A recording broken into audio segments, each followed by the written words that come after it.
Hello to you, our viewers. A warm welcome to this latest edition of the news in English on Rwanda Television. My name is Serishan Hore. Let us begin with the headlines.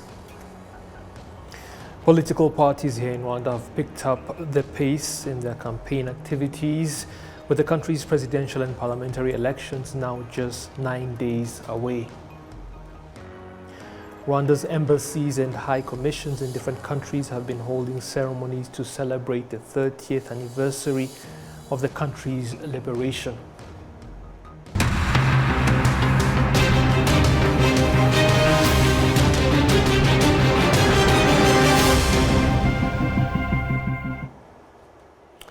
Now the details. I'll be sitting in for Live Native for this edition. The RPF Inkotanyi's flag bearer for this month's presidential elections, Paul Kagame, has urged the country's youth to strive to achieve their desired life and build up a safer nation. Prince Manzi with more. At Kindama site, Bugesera district in the Eastern Province, Paul Kagame, the incumbent president, chairman, and RPF Inkotanyi's flag bearer for the July 2024 elections, campaigned in front of over 250,000 residents of Bugesera, Kamonyi and Kigali city. On behalf of Bugesera residents, Honorable Donatir Mukabarisa, the chairperson of the Liberal Party, one of the 8 RPF Inkotanyi's allied political parties in these elections, applauds the incumbent President Kagame's leadership while stressing on how Bugesera was a region where Tutsi population were banished in hopes that they die of tsetse fly disease. Ubwo muzi ko Bugesera ari ahantu babategetsi babi. I want to say that Bugesera was a region where the bad leadership banished the so-called enemy in hopes of dying. But now Bugesera is a hopeful and uniqueness region. None ubu Bugesera na karere k'ubudasa. Apart from this, Bugesera district was as well known to be a region lacking water, but now that is history. Paul Kagame, the incumbent president, chairman, and RPF Inkotanyi's flag bearer for the July 2024 elections, reiterated that he also chose to reside in Bugesera, and these contradictions prompted him to do so in order to refute them. Impamvu yari ukuvuga ngo mu Rwanda hose nta hantu ho gucira abantu. The reason was to make a point that there is nothing like banishing people in Rwanda. That is why I said that the region they say was for exterminating people. Let me go there as a sign of refuting it.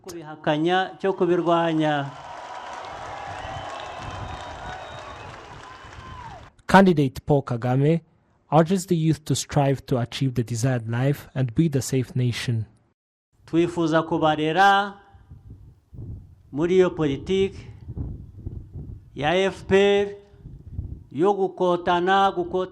want to raise you within this RPF ideology of fighting for the security and development of our country.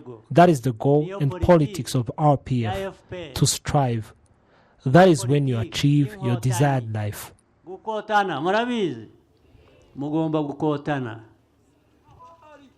Nibwo mugera ku buzima mwifuza kugeraho. Some of the Bugesera residents affirm that Paul Kagame is their candidate of choice.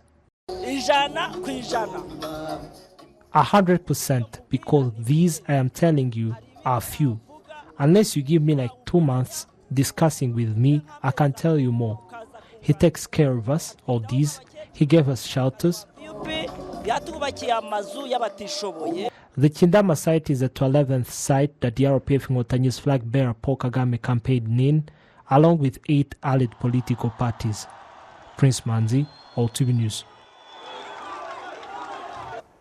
Thank you, Prince. Now, the presidential independent candidate Philippe Mpayimana has been campaigning in the districts of Rubavu and Nyabihu. That's in the western province, where he has repeated his commitment to developing the fishing industry if elected to office, to strengthen the family unit and to build closer ties to the diaspora through Rwanda's civic education program. He has also reiterated the need to develop the agricultural sector in general much faster. Rubavu and Nyabihu become the 20th and 21st districts respectively that Philippe Mpayimana has campaigned in, out of Rwanda's 30 districts since launching his campaign on the 22nd of June in Kirehe district in the Eastern Province. He has a 50-point manifesto he says would help address different challenges the country has continued to face despite the achievements of the last 30 years, saying local leaders should be supported to a greater extent, sports at the settlement level boosted through specialized budgets, and that all Rwandans should be opinion leaders.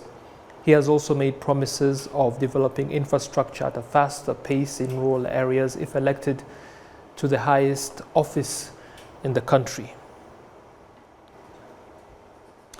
Members of the Social Democratic Party have expressed their excitement in supporting the RPF presidential candidate Paul Kagame due to his significant role in the country's development. They have also pledged to vote for PSD's parliamentary candidates in the upcoming elections. Adam Squeezera with more.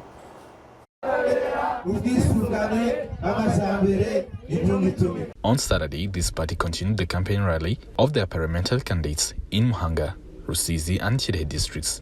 At the Mushikiri site in Kirehe district, PSD parliamentary candidates highlighted that developing infrastructure and boosting agricultural production in the region are among their top priorities. When we are elected and join the parliament, we help expedite infrastructure projects for the residents, such as the Rusumo hydropower plant. In the next 5 years, we will help those residents to establish a food processing factory so they can benefit from their production and extend those benefits to others as well. The residents of Rusizi, Muhanga and Kirehe districts have expressed their readiness to vote the PSD parliamentary candidates. They believe that the goals and objectives outlined by these candidates align with their needs and priorities. We expect them to advocate for us, build schools for our children, establish food processing industry to support our banana plantations, and create a milk collection center in this area. During this PSD parliamentary candidates campaign rally, whereas this party allied with the RPF Ngotanyi presidential candidate Paul Kagame, the members emphasized their numerous valid reasons for supporting him, as Dr. Karinda Francois Xavier, the president of the Senate of Rwanda and the member of PSD, highlighted those points.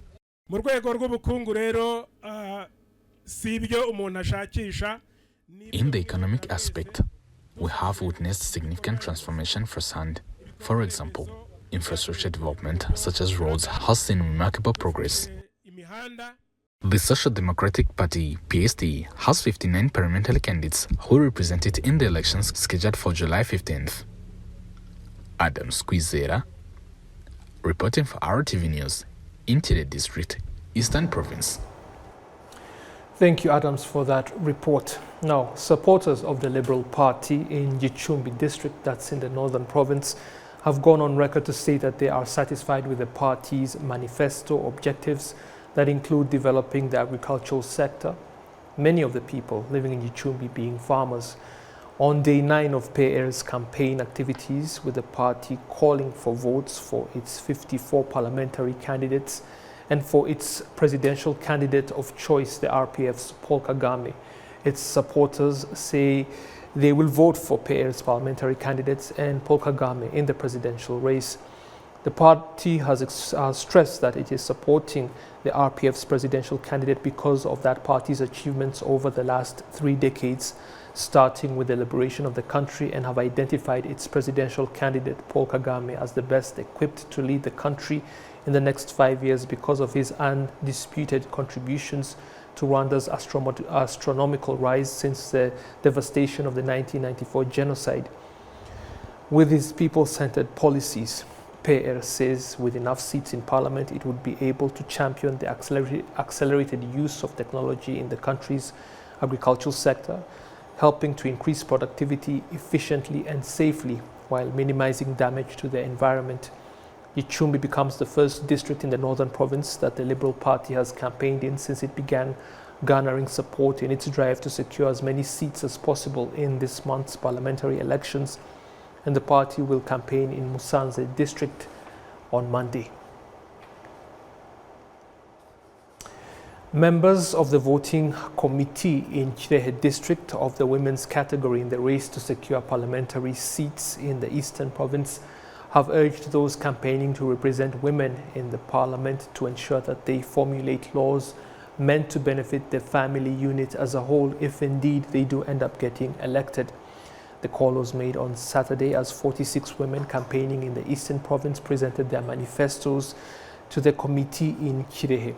Each of the candidates was given 4 minutes to convince the committee members why they should vote for them. Most focused on points to do with improved social welfare in the district, developing the local agricultural sector, boosting cohesion in the family unit, and dealing with the problem of school dropouts, teen pregnancies, and more. Present were officials from the National Electoral Commission to observe how the campaigns were being held, and they gave their approval, noting that all laws and regulations are being respected and that it is a clear picture of what the elections themselves will look like. The women are vying for 24 seats in Parliament, which is 30% of all seats guaranteed for them by the country's constitution, with elections scheduled for the 16th of this month of July. Only 6 of the 46 candidates campaigning in the Eastern Province will end up being elected by an electoral body made up of more than 30,000 members of voting committees in that province. Now let us move on to other matters. Rwanda's embassies in Uganda, Mozambique, Ethiopia and Zambia, that is embassies and high commissions, held ceremonies to mark the 30th anniversary of the country's liberation. The events were attended by Rwandans living in the diaspora, friends of Rwanda, and officials in those countries. Messages delivered during the event centered on how the soldiers of what used to be the Rwandan Patriotic Army were able to halt the 1994 genocide against the Tutsi and liberate a country that had been all but crippled by the bad leadership of the past that exploited its own people for personal gain and at the expense of peace and development, choosing to relegate a portion of the society to exile rather than seek unity and prosperity, something Rwanda has proved is possible in the last 3 decades against all odds. On Saturday, too, Rwandan peacekeepers under the United Nations mission in South Sudan and the Rwandan community in South Sudan, joined by friends including other UN contingencies, South Sudanese and UNAMIS officials, as well as UN agencies, celebrated the 30th anniversary of Rwanda's liberation. Messages there as well centered on Rwanda, on all Rwanda has achieved in the last 30 years, serving as a lesson to the rest of the globe of what is possible with good leadership in place. As we celebrate the liberation for the 30th time, it is important to reflect on the aim and objectives that stimulated the liberation war against the government and corrupt system in place at that time. As Rwandans living in South Sudan and working in South Sudan, we are on a mission. We came from far. Rwanda to South Sudan is not an easy journey. I worship Mayor of Juba. I want to tell you that Rwandans living in Juba or living in South Sudan, we are about 600 individuals. Today, as we commemorate the end of Rwanda's darkest chapter, we celebrate a new era of hope, unity and reconciliation. Today is a time to remember a brave Rwandese man and woman who sacrificed their lives for Rwanda of today.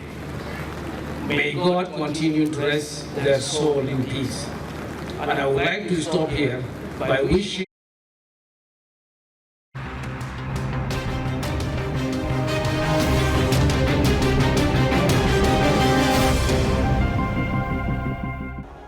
Well, that's the news for now, but stay with Rwanda Television as the programs continue. I'll be seeing you soon.